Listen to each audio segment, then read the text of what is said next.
Hey, hello. Good evening. Probably evening. Hopefully evening. Oh, let me turn on the music a little. Okay. That was weird. YouTube likes to be weird sometimes. And me fizzle around with the music a little bit today. I don't want it to be too loud. It's a comfy stream. I'm hoping that I can do that. But good evening. How are you all doing? I hope good. I'm kind of excited to continue reading this, to be honest.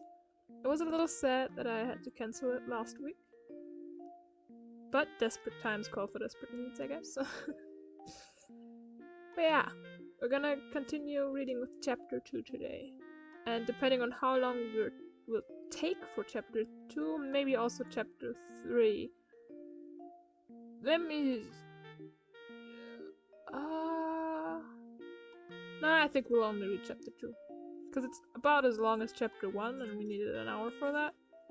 And I think longer than that might be too long. We'll see how I'm feeling about it. But yeah, I think that's all. Yeah. Well then, today's chapter is called Golden Guineas. Guinea pig. I have guinea pigs too. Anyhow, I don't remember their voices. A little disclaimer: I don't remember how I did the voices. I just remember that for like the something fairy that it called itself fairy. I made like a gremlin voice, but the rest I do not remember. So we'll do whatever voices, except for the fairy thing. It's getting a gremlin voice again. Yeah. So let's start. I hope everyone's comfortable, nicely tucked into bed, or I don't know. Hope you're all gonna fall asleep now. It's time to sleep, guys. It's late. Have a good rest. Golden Guineas. Anthea woke in the morning from a very real sort of dream, in which she was walking in the zoological gardens on a pouring wet day without any umbrella. The animals seemed desperately unhappy because of the rain, and were all growling gloomily. Goddamn. When she awoke, both the growling and the rain went on just the same. The growling was the heavy, regular breathing of her sister Jane, who had a slight cold and was still asleep. The rain fell in slow drops onto Anthea's face from the wet corner of a bath towel, which her brother Robert was gently squeezing the water out of to wake her up, as he now explained. "Oh, drop it!" she said, rather crossly. So he did, for he was not a brutal brother, though very ingenious in apple pie beds, booby traps, original methods of awakening sleeping relatives, and the other little accomplishments which make home happy. "I had such a funny dream," Anthea began. "So did I," said Jane, wakening suddenly and without warning. "I dreamed we found a sand fairy in the gravel pits, and it said it was a Samoyed. Samoyed? And we might have a new wish every day and—" "But that's what I dreamed," said Robert. "I was just going to tell you, and we had the first wish directly it said so. And I dreamed you girls were donkeys enough to ask for us all to be beautiful as the day, and we jolly well were, and it was the perfectly beastly—" "But can different people all dream the same thing?" said Anthea, sitting up in bed.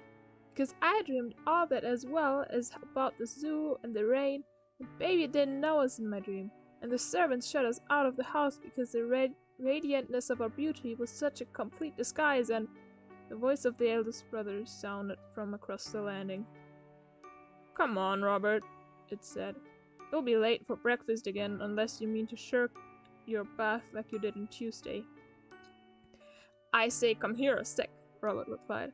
"I didn't shirk it. I had it after brekker in father's dressing room, because ours was emptied away." Cyril appeared in the doorway, partially clothed. "Look here," said Anthea. "We've all had such an odd dream. We've all dreamed we found a sand fairy." Her voice died away before Cyril's contemptuous glance. "Dream?" he said. "You little sillies, it's true. I tell you, it all happened. That's why I'm so keen on being down early. We'll go up there directly after brekker and have another wish. Only we'll make up our minds solid before we go. What it is we do want, and no one must ask for anything unless the others agree first. No more peerless beauties for this child, thank you. Not if I know it. The other three dressed with their mouths open. If all that dream about the sand fairy was real, this real dressing seemed very like a dream, the girls thought. Jane felt that Cyril was right, but Anthea was not sure till after they had seen Martha and heard her full and plain reminders about their naughty conduct the day before. Then Anthea was sure. Because, said she, servants never dream anything but the things in the dream book, like snakes and oysters and going to a wedding. That means a funeral and snakes are a false female friend and oysters are babies. Talking of babies, said Cyril, where's the lamb? Martha's going to take him to Rochester to see her cousins. Mother said she might. She's dressing him now, said Jane, in his very best coat and hat. Bread and butter, please. Seems to like taking him too, said Robert in a tone of wonder. Servants do like taking babies to see their relations, Cyril said. I've noticed it before, especially in their best things. I expect they pretend they're their own babies. Pages are going together. And that they're not servants at all, but married to noble dukes of high degree, and they say the babies are the little dukes and duchesses, Jane suggested dreamily, taking more marmalade. I expect that's what Martha'll say to her cousin. She'll enjoy herself most fretfully. She won't enjoy herself most fretfully carrying our infant duke to Rochester, said Robert. Not if she's anything like me. She won't. Fancy walking to Rochester with a lamb on your back. Oh, cricky, said Cyril in full agreement. She's going by carrier, said Jane. Let's see them off. Then we shall have done a polite and kindly act, and we shall be quite sure we've got rid of them for the day. So they did. Martha wore her Sunday dress of 2 shades of purple, so tight in the chest that it made her stoop, and her blue hat with the pink cornflowers and white ribbon. She had a yellow lace collar with a green bow, and the lamb had indeed his very best cream-colored silk coat and hat. It was a smart party that the carrier's cart picked up at the crossroads, when its white tilt and red wheels had slowly vanished in a swirl of chalk dust. And now for the Semiad, said Cyril, and off they went. As they went, they decided on the wish they would ask for. Although they were all in a great hurry, they did not try to climb down the sides of the gravel pit, but went round by the safe lower road as if they had been carts. They had made a ring of stones around the place where the sand fairy had disappeared, so they easily found the spot. The sun was burning and bright, and the sky was deep blue, without a cloud. The sand was very hot to touch. Excuse me. Oopsie daisies. Didn't mean to do that. Hold on. Okay, I just had to check something. Sorry.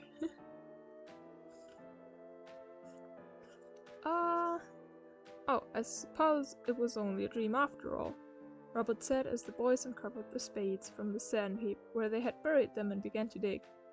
Suppose you were a sensible chap, said Cyril. One's quite as likely as the other. Suppose you kept a civil tongue in your head, Robert snapped. Suppose we girls take a turn, said Jane, laughing. You boys seem to be getting very warm. Suppose you don't come shoving your silly aura in, said Robert, who was now warm indeed. We won't, said Anthea quickly. Robert, dear, don't be so grumpy. We won't say a word. Shall be the one to speak to the fairy and tell him what we've decided to wish for. You'll say it much better than we shall. Suppose you drop being a little humbug, said Robert, but not crossly. Look out, dig with your hands now. So they did, and presently uncovered the spider-shaped brown-haired body, long arms and legs, bat's ears, and snail's eyes of the sand fairy himself. Everyone drew a deep breath of satisfaction, for now, of course, it couldn't have been a dream. The isekai'd sat up and shook the sand out of its fur. "How's your left whisker this morning?" said Anthea politely. Nothing to boast of it. Nothing to boast of, said it. It had rather a restless night, but thank you for asking. "I say," said Robert, "do you feel up to giving wishes today? Because we very much want an extra besides the regular one. The extra is a very little one," he added reassuringly. Huh, said the Sand Fairy. To read the story aloud, please pronounce hump exactly as it is spelled, for that is how he said it. Oh. It's in brackets, by the way, the thing I just read after that. Hump! You know, until I heard you being disagreeable to each other just over my head and so loud too. I really quite thought I had dreamed you all. I do have very odd dreams sometimes. Do you? Jane hurried to say, so as to get away from the subject of disagreeableness.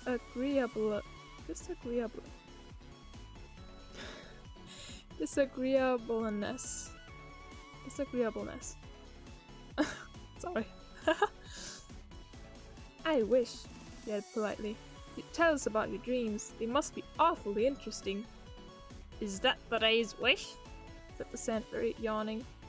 Cyril muttered something about just like a girl, and the rest stood silent. If they said yes, then goodbye to the other wishes they had decided to ask for. If they said no, it would be very rude, and they had all been taught manners and had learned a little too, which is not at all the same thing.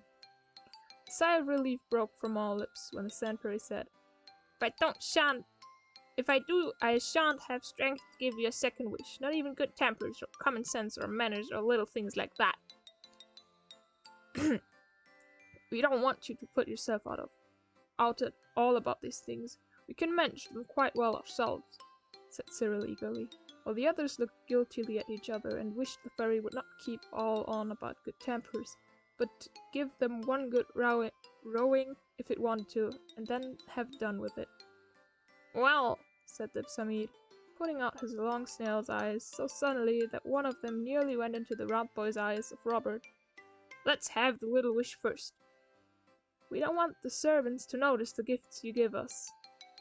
Are kind enough to give us, said Anthea in a whisper. Are kind enough to give us, I mean, said Robert. Hello, Ayaya!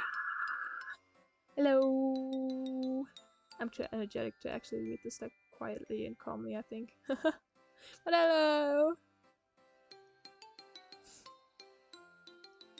The fairy swelled himself out a bit, let his breath go, and said, Yeah, well, you came at the right time. Good timing, friend.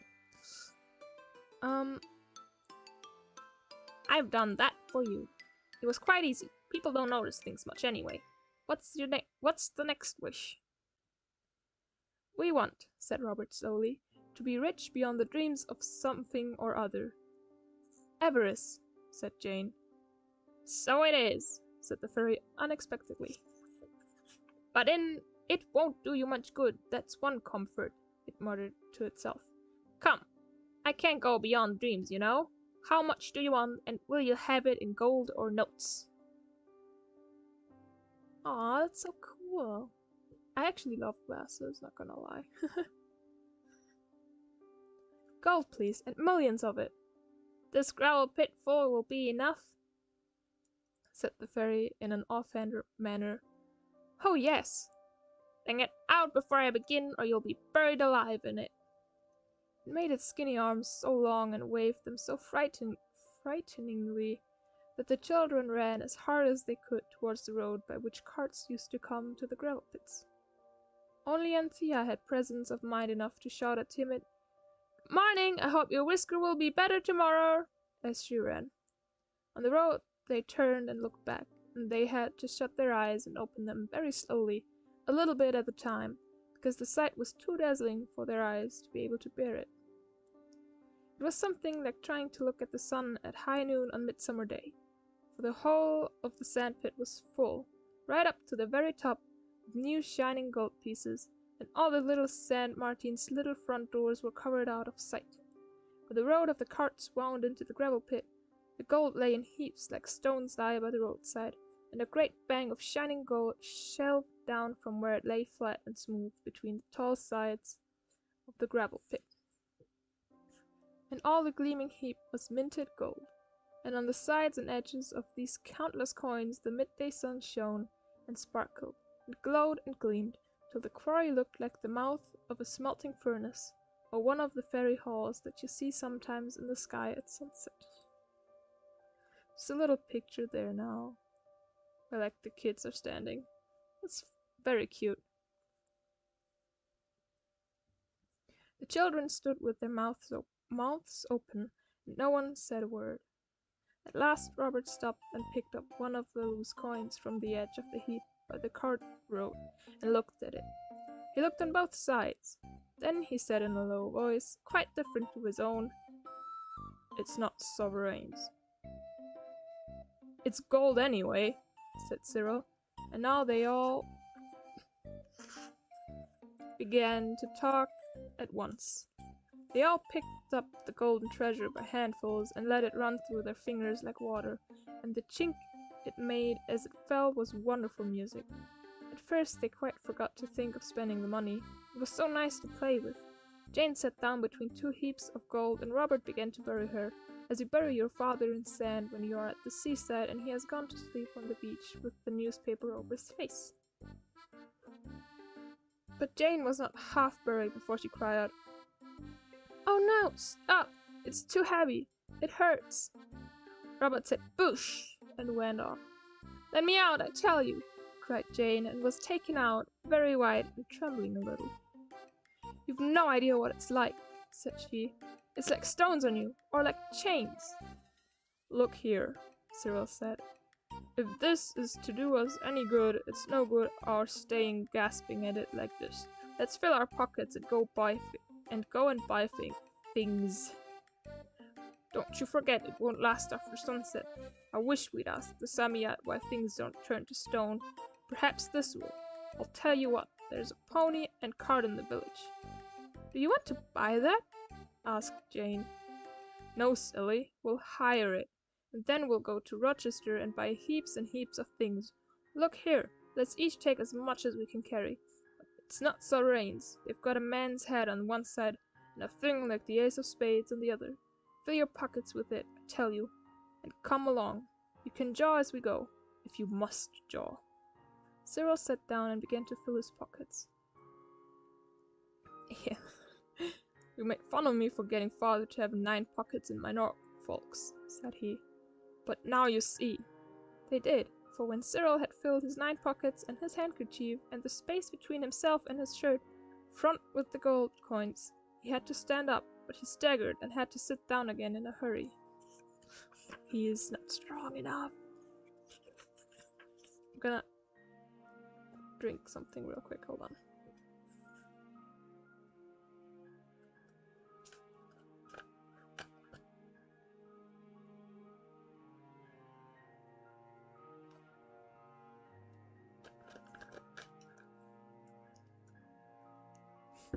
Okay, let's continue.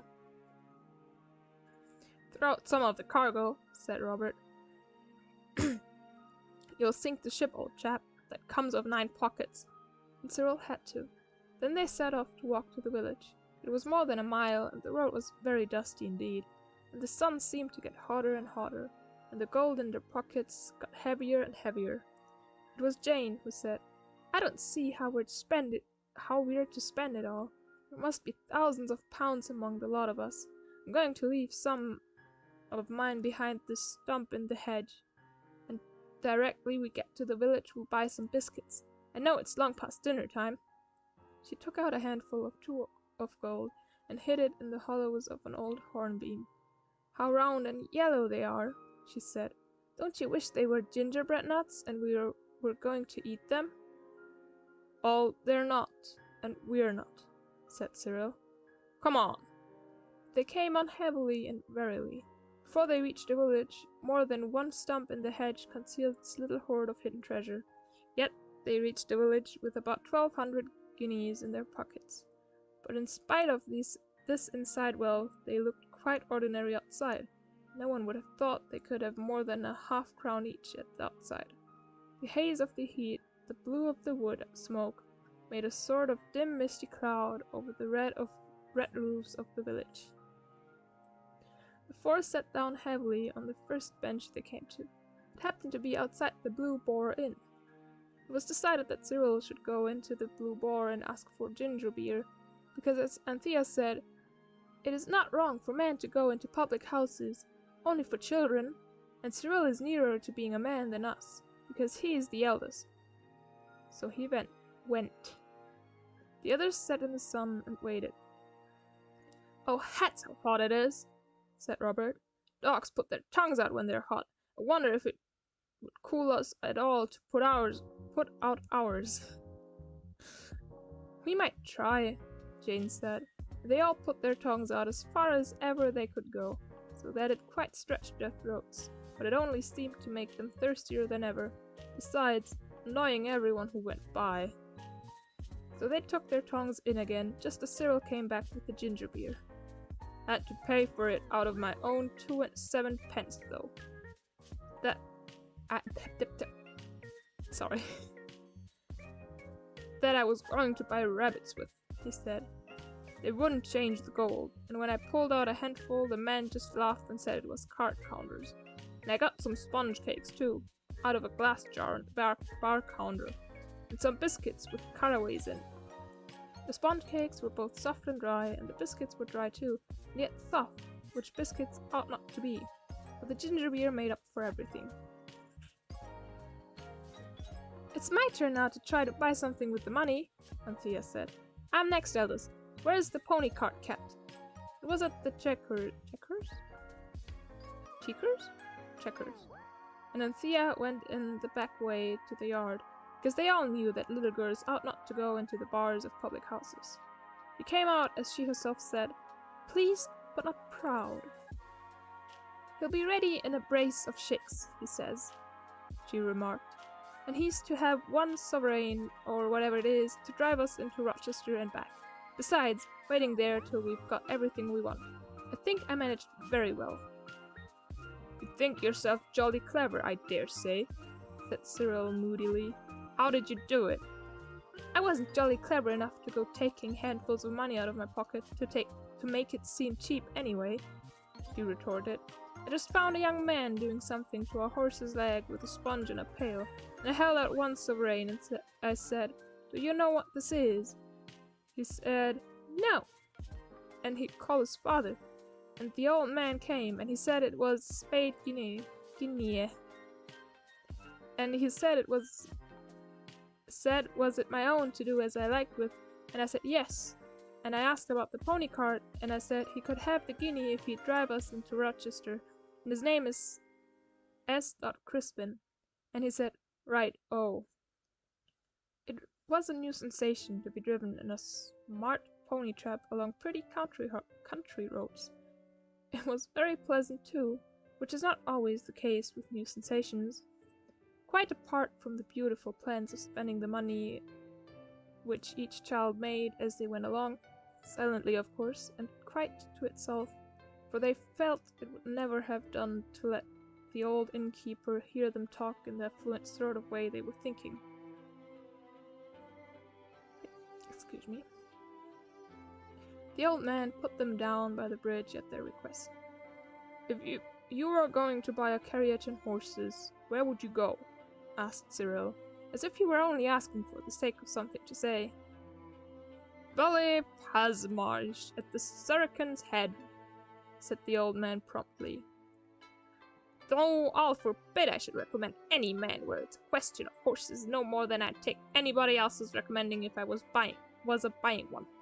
But if your pa is thinking of a turnout of any sort, there ain't a straighter man in Rochester, nor a civiller spoken than Billy, though I says it." "Thank you," said Cyril. "The Surrican's Head."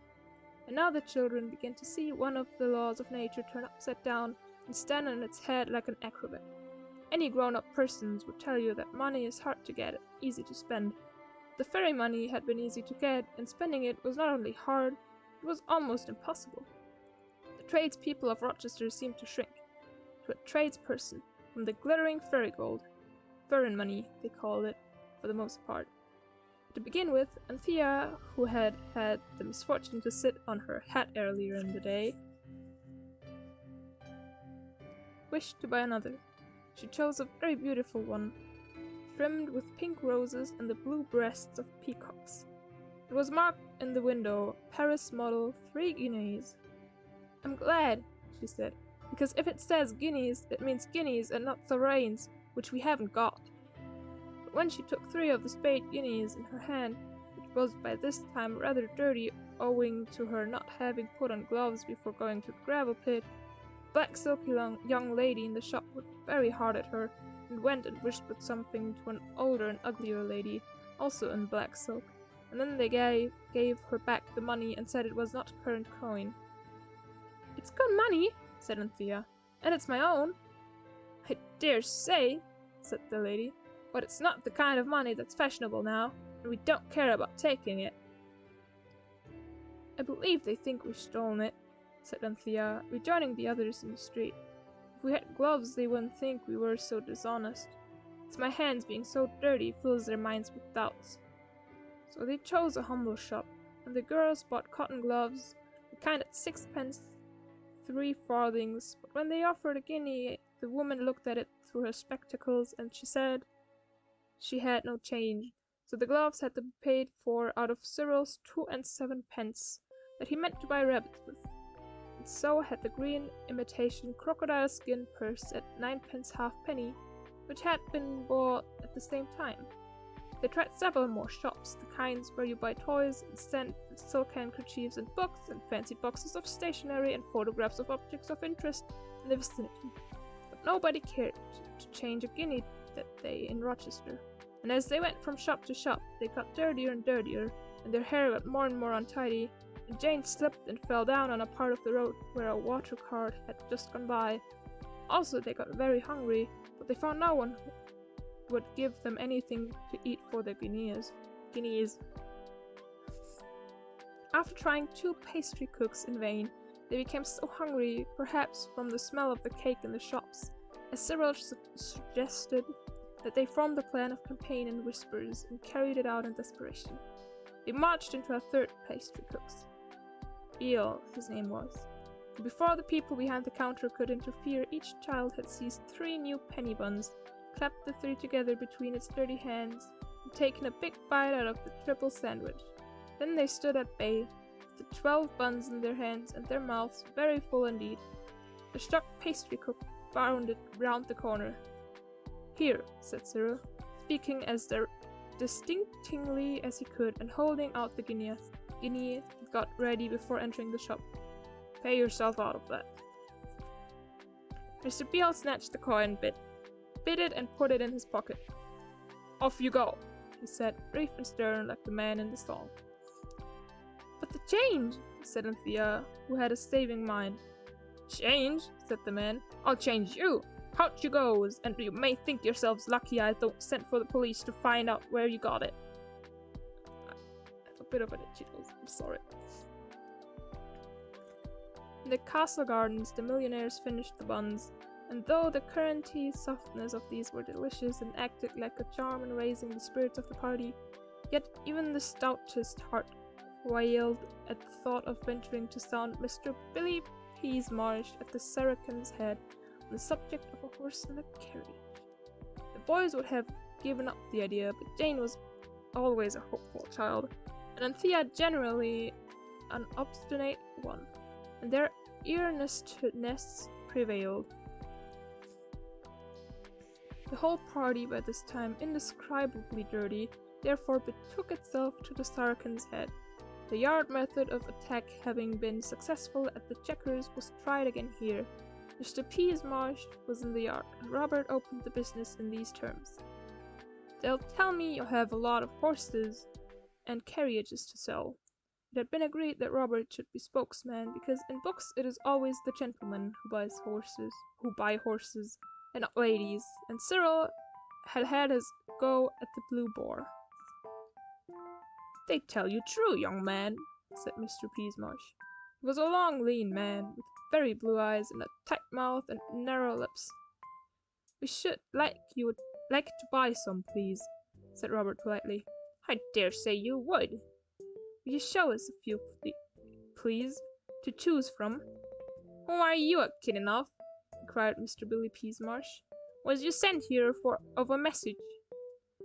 I tell you, said Robert, we want to buy some horses and carriages, and a man told us you were straight and civil spoken, but I shouldn't wonder if he was mistaken. Upon my sacred, said Mr. Peasmarsh, shall I trot the whole stable out for your honour's worship to see, or shall I send round to the bishop's to see if he's a nag or two to dispose of? Please do, said Robert. If it's not too much trouble, it would be very kind of you. Mr. Peasmarsh put his hands in his pockets and laughed, and they did not like the way he did it. Then he shouted, William! No, wait. Willem! A stooping ostler appeared in the stable door. Here, Willem, come and look at this. Here, young duck wants to buy the whole stud, lock, stock, and barrel, and ain't got threepence in his pockets to bless hisself with. I'll go bail. Willem's eyes followed his master's pointing thumb with contemptuous interest. Do I for sure? He said. But Robert spoke, though both the girls were now pulling at his jacket and begging him to come along. He spoke, and he was very angry. He said, I'm not a young duke, and I never pretended to be. And as for tuppence, what do you call this? Excuse me. And before the others could stop him, he had pulled out 2 fat handfuls of shining guineas, and held them out for Mr. Peasmarsh to look at. He did look. He snatched one up in his finger and thumb. He bit it, and Jane expected him to say, Best horse in my stables is at your service. But the others knew better. Still, it was a blow, even to the most desponding, when he said shortly, Willem, shut the yard doors. And Willem grinned and went to shut them. Good afternoon, said Robert hastily. We shan't buy any of your horses now, whatever you say, and I hope it'll be a lesson to you. He had seen a little side gate open, and was moving towards it as he spoke, but Billy Peasmarsh put himself in the way. Not so fast, you young offscouring. Scouring? He said.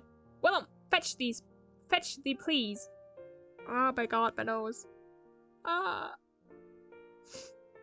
Jesus. My apologies.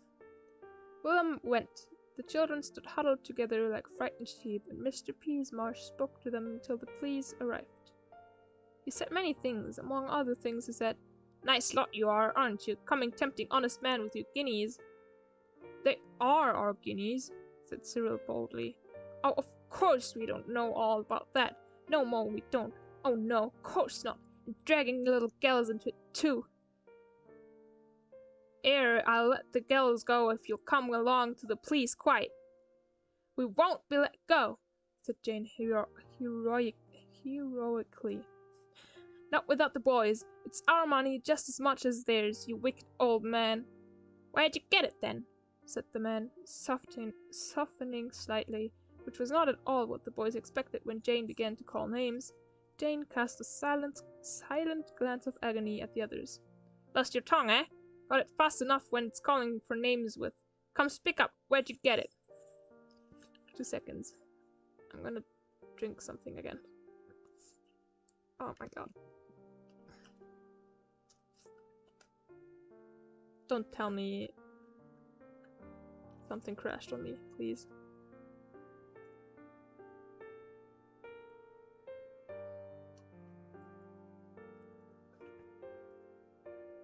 Oh no, it crashed on me. Shit. Give me 2 seconds. I need to restart it.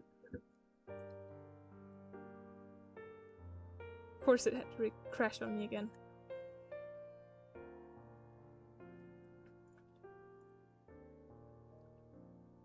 Please.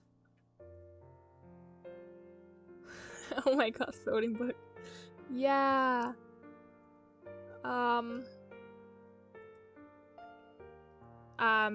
Hold on.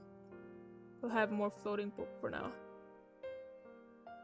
It's floating again. I have magic hands.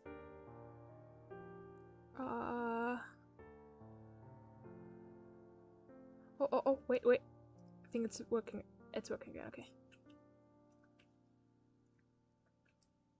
It's working again. We're back. Oh my gosh. Goody goodness, my nose. Oh, well, you know where I'm from. The very much magic, steampunk, quote-unquote, AU, you'd call it. We had magic as well. We have magicians there and stuff. That's where I learned it. It's very helpful. Gotta say. Very helpful to know this kind of stuff. But I'm back. Like, it worked again, so we can continue.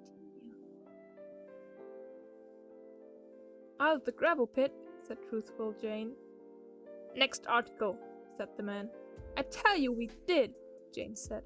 There's a fairy there, all over brown fur, with ears like a bat's and eyes like a snail's, and he gives you a wish day, and they all come true. I turned off my light. Wouldn't be an Ellie Boo stream if I didn't turn off my light, would it? Oh my god. It's not staying now. Okay, there we go.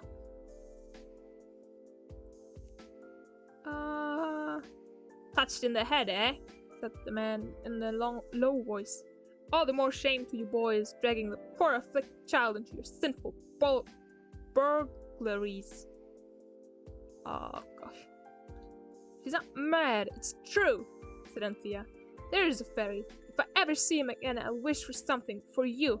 At least I would if vengeance wasn't wicked. So there.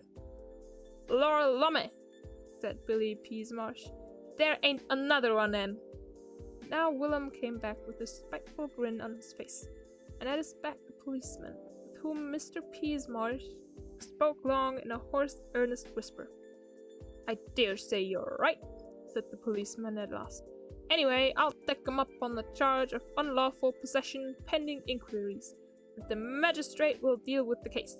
Send the afflicted ones to a home, as likely as not, and the boys to a reformatory. Now then, come along, youngsters. No use making a fuss. You bring the girls along, Mr. Peasmarsh, and I'll shepherd the boys. Speechless with rage and horror, the 4 children were driven along the streets of Rochester.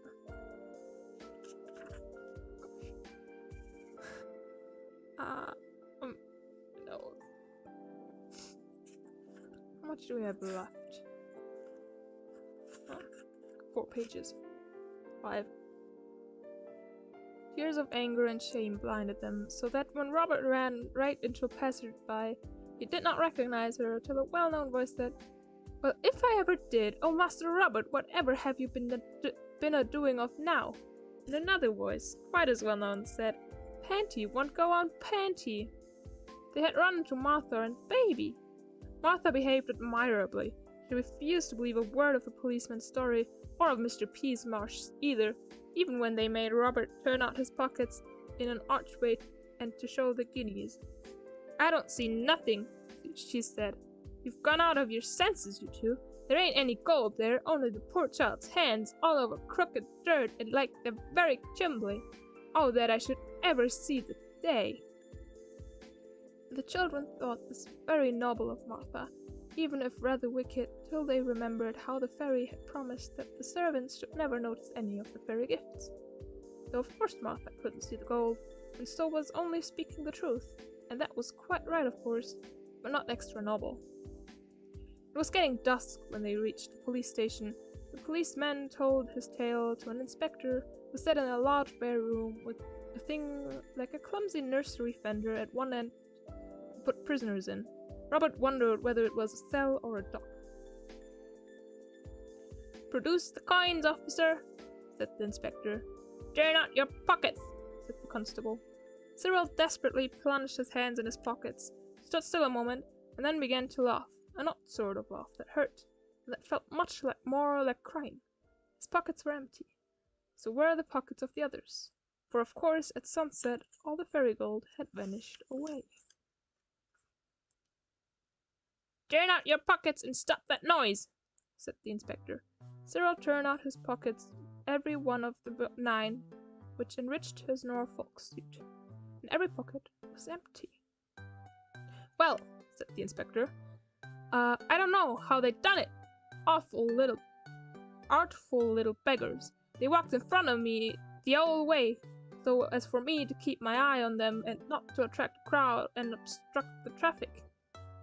"It's very remarkable," said the inspector, frowning. If you've quite... Oh my god, I can't read anymore. "If you've quite done a browbeating of the innocent children," said Martha, "I'll hire a private carriage and we'll drive home to their papa's mansion. You'll hear about this again, young man. I told you they hadn't got any gold when you were pretending to see it in their poor helpless hands.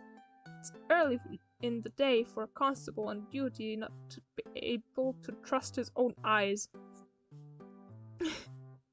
I don't know, I can't trust my eyes either. Can't properly read. "As to the other one, the less said the better. He keeps the Saracens' head, and he knows best what his liquor is like."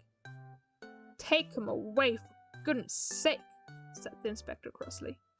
But as they left the police station, he said, "Now then," to the policeman and Mr. Peasmarsh, and he said it 20 times as crossly as he had spoken to Martha.